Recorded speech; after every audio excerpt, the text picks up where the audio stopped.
ரயில் நிலையங்களில் வங்கி அட்டை மூலமாக பணம் பெற்றுக்கொண்டு பயணச்சீட்டு வழங்குவதற்கான முன்னேற்பாடுகளை ரயில்வே நிர்வாகம் மேற்கொண்டுள்ளது. நாடு முழுவதிலும் ஒரு நாளில் சுமார் 1,30,00,000க்கும் மேற்பட்டோர் ரயில்களில் பயணம் செய்கின்றனர்.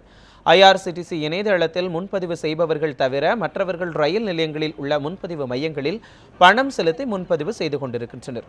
அதேபோல முன்பதிவு இல்லாமல் செல்வோரும் ரயில் நிலையங்களில் உள்ள கவுண்டர்களில் பணம் செலுத்தி பயணச்சீட்டை பெற்று வருகின்றனர்.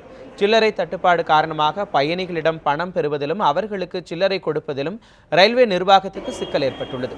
இந்த சிக்கலை சமாளிப்பதற்காக நாடு முழுவதும் உள்ள 12,000 முன்பதிவு மையங்களில் ஸ்வைப் மெஷின் வசதியை டிசம்பர் 31ஆம் தேதிக்குள் கொண்டுவர ரயில்வே துறை திட்டமிட்டுள்ளது.